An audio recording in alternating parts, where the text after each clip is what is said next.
Praise the Lord. Shrimati Charles Cowman గారి రచనల నుండి ఎడారిలో సెలయేర్లు అను గ్రంథము నుండి అనుదిన ధ్యానములు. చనిపోచున్న వారమైనట్లుండి ఇదిగో బ్రతుకుచున్న వారము. 2 కొరింథీయులకు రాసిన పత్రిక 6వ అధ్యాయము 9వ వచనము.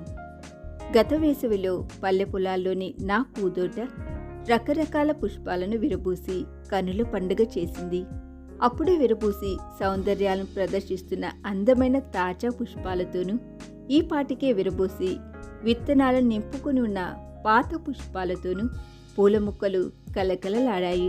అయితే ఉన్నట్టుండి సకాలానికి ముందే ముంచుకొచ్చిన అకాల వర్షాలు రాకాసి పెనుగాలను వెంట పెట్టుకుని వచ్చి నా పూదోటిని సర్వనాశనం చేశాయి. అందమైన నా పూతోట సౌందర్యమంతా ఒక్కసారిగా తుడుచుకుపోయింది. దాని సోయగాలన్నీ మట్టిలో కలిసిపోయాయి. అయ్యో, కనువిందు చేసిన నా పూదోట హఠాత్తుగా కనుమరుగయింది. నేను దుఃఖంతో రోదిస్తూ కన్నీటి దారలతో నా పూదోటకు వీడ్కోలు పలికాను. నా పూదోట ఒక శ్మశానంలో మారిపోవడంతో ఆ తర్వాత నాకు అక్కడికి వెళ్ళబుద్ధి పుట్టలేదు. ఫలితంగా నేను చాలా కాలం వరకు ఆ వైపుకు వెళ్ళలేదు. అయితే 4-5 వారాల ముందు మా పని మనుషులు పరిగెత్తుకుంటూ వచ్చి నాకొక నమ్మశక్యం కాని శుభవార్త చెప్పారు. నా పూదోటలో పూల చెట్లు దట్టంగా పెరిగి అందమైన పూలను విరబూసి మునుపటి కంటే మరింత సుందరంగా ఉన్నట్టు వాళ్ళు నాకు చెప్పారు. నేను పరుగున వెళ్ళి నా పూదోట వైపు చూశాను. ఆశ్చర్యం! చచ్చిపోయాయని అనుకున్న ఒక్కో పూల మొక్క స్థానంలో దాదాపు 50 పూల మొక్కలు మొలిచి అందమైన పూలతో నేత్రానందాన్ని కలిగిస్తున్నాయి. ఇంతకీ పెనుగాలను వెంట పెట్టుకొచ్చిన అకాల వర్షాలు ఏం చేశాయి?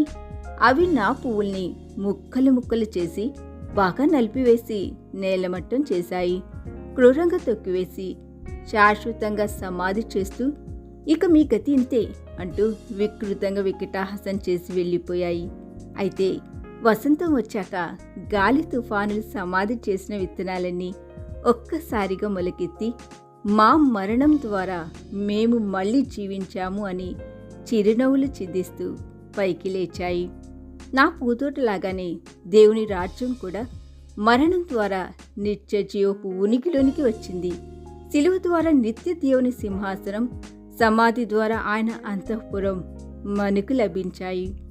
ఓటమిలో నుండి విజయం జనించింది. శ్రమనుందేందుకు భీతిళ్లకు, ఓటమికి జడియకు. మనం తాత్కాలికంగా ఓటమిని రుచి చూడవచ్చు, కానీ అదే మన అంతం కాదు.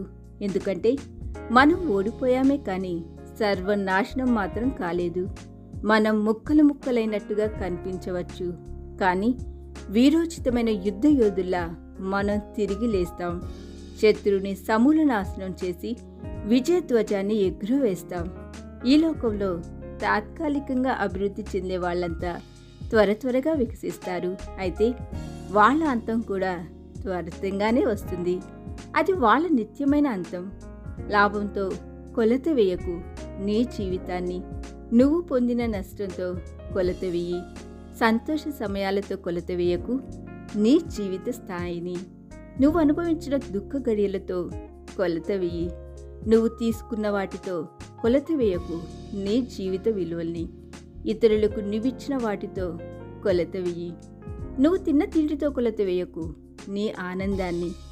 ఆకలిగొన్న ప్రాణాలకు నువ్వు పెట్టిన అన్నం ముద్దతో కొలత వేయి.